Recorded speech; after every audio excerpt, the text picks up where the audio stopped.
ingénieur en structure sur ça. Bon, cordonnier. Mm. Voilà. Je me suis auto-formé avec Internet et tout ce qui va avec. Bon, je suis tombé amoureux de chaussures. Et les difficultés sont nombreuses. Bonjour la famille, c'est Eunice Herry. Aujourd'hui, je viens d'accueillir un artiste entrepreneur qui vient d'accepter de nous amener dans les coulisses de son atelier. Vous allez le découvrir. Bonjour la famille, je suis Benjamin Bissi Mwawendi. Je suis technicien en structure chaussante, ce qui veut dire cordonnier. Et aujourd'hui, c'est un honneur de me retrouver dans l'émission avec la Sérénice. Merci. Merci beaucoup Benjamin. Alors aujourd'hui, j'ai quelques questions à te poser. D'accord. Et la première, c'est, je sais qu'avec tes mains, tu es le docteur de nos pieds. Alors, c'est quoi un technicien en structure chaussante? Ah bon, vous savez d'abord, on est Congolais. Chaque Congolais a toujours cet engouement d'apporter un peu du goût à son boulot. Je suis cordonnier, mais pour faire un peu beau, je m'appelle docteur ou technicien en structure chaussante. Ok, Voilà, donc je suis là pour réparer et fabriquer les chaussures. ok, Oui. c'est bien. Et comment tu es tombé dans ce métier? Est-ce qu'il y a une école qui forme ce que tu fais ou comment?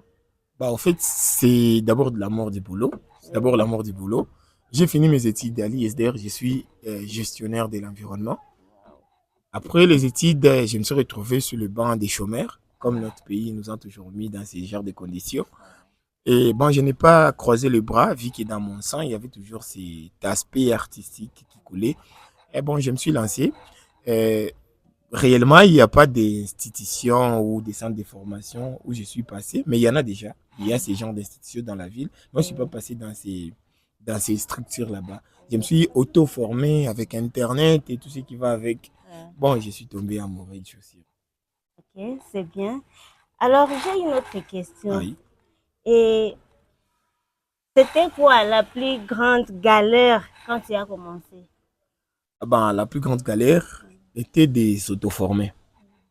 Vous savez, quand on a quelqu'un qui te montre le chemin à suivre, c'est un peu facile. Et les difficultés sont nombreuses. Je me suis retrouvé d'abord à me former seul, me lancer seul devant un monde où il y a plusieurs techniciens qui ont des compétences déjà acquises et que moi je suis encore nouveau. Je me lance encore sans formateur. Il y avait seulement Internet, il y avait seulement Internet avec moi, c'est tout.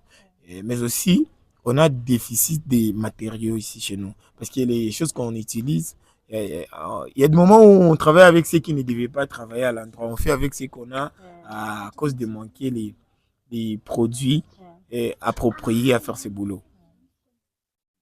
Ok. Combien ça coûte de monter un petit atelier de structure ici en ville, ici à Bukavu? Bon, en parlant des montants, ça coûte un paquet parce qu'il y a beaucoup de matériel à utiliser. Il y a des machines à coudre spécialisées. Il y a des machines à ponçage spécialisées. Il y a le loyer dans notre ville de Bukavu. Tu connais les combats. Il y a beaucoup de choses à faire. S'il fallait faire un projet d'atelier de cordonnerie moderne, ça peut te coûter vraiment un paquet. Et j'aimerais aussi savoir pourquoi nos chaussures qu'on achète au marché se décollent après un mois. C'est quoi le problème? C'est le problème de l'acheteur ou de vous les techniciens? Bon, les chaussures que vous achetez, importées de la Chine, ce sont des chaussures faites avec des robots. Ce sont les robots qui font ces chaussures. Il n'y a pas de lame dedans. Mais quand il y a des chaussures faites par un artiste, un vrai artiste, un homme, un humain, qui prend ses mains et qui travaille sur une chaussure, ça ne peut pas se décoller après un mois. Mais quand il n'y a pas l'âme dedans, ce sont des chaussures importées de la Chine et les Chinois sont là juste à commercer, à vendre. Et ils s'en foutent de la suite. Mais nous sommes là. Dès que nous arrangeons nos chaussures, c'est pour que ça puisse durer dans les temps. Parce que c'est toute une histoire que nous écrivons. Aïe. Et c'est quoi les erreurs qui tuent une chaussure dès la fabrication? Ah ben, il y a beaucoup d'erreurs. Il y a beaucoup d'erreurs. Il y a, premièrement, moi, je me suis heurté au problème d'école. L'école que nous utilisons doit être des écoles spécialisées pour la fabrication de chaussures. Mais à force de manquer, on utilise tout ce qu'on trouve sur le chemin. La deuxième des choses, il y a beaucoup d'erreurs, quoi. Il y a la pointure et tout ce qui va avec. C'est qu'il y a beaucoup d'erreurs qu'on peut commettre en fabriquant une chaussure. Il y a beaucoup. Oui. Et c'est quoi la différence entre une chaussure de 10 dollars et une chaussure de 50 dollars? Parce qu'au marché, tu peux voir, il y a des chaussures qui se ressemblent. Oui. Mais il y a une chaussure qui est de 10 dollars et l'autre est de 20 dollars. En parlant des prix de chaussures, les prix varient à partir des matériels qu'on a utilisés pour fabriquer ces chaussures.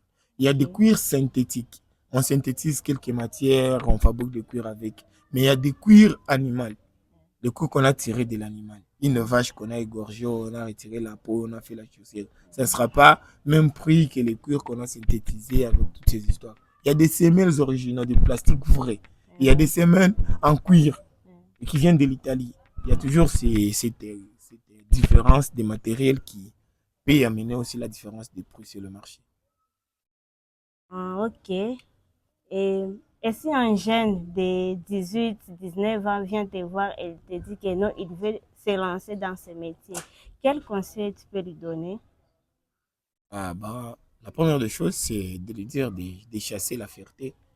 Je me souviens que quand on était enfants tous, on avait une récitation qu'on récitait, c'était la question de savoir qui fera-t-il après tes études. On avait tous des rêves. Oui. Personnellement, j'ai rêvé d'être pilote, c'est vrai. Ce qui n'a pas marché, bon, c'était juste un rêve. Okay. Mais là, je me suis retrouvé cordonnier. Et quand on parle de cordonnier, les gens pensent toujours à quelqu'un qui est au bord de la route en train d'attendre le babouche qui vient de s'éclater, réparer. Et ils oublient que derrière chaque chaussure qu'il porte, il y a un cordonnier qui a touché. Voilà, c'est d'abord prendre conscience du boulot qu'il veut faire. La deuxième des choses, c'est d'oublier la fierté et complexe de supériorité. Tu sais, quand on vient tous de l'école, on vient de l'université, de l'école secondaire, tu as déjà un diplôme d'état, tu te crois déjà être spécial. Et pourtant, dans notre pays, après 2 ans, 2 mois, 6 mois, tu te retrouves que tu n'as rien. Et tu n'es rien. Et tu ne vas rien faire. Alors, il faut te lancer dans l'entrepreneuriat. Et puis, quand tu te lances dans les chaussures, c'est beau. Il faut avoir aussi l'amour, les goûts de la chaussure et avoir cet esprit un peu congolais, de la sable, la mode, structurer un peu de chaussures avec, imiter les Italiens et tout ce qui vient avec. C'est bon, juste un peu de courage et bon, ça va aller. Oui. Ok, merci beaucoup. Merci à vous tous. Merci beaucoup, monsieur Ben Wendy. Et je vous dis à la semaine prochaine. Merci. Ok.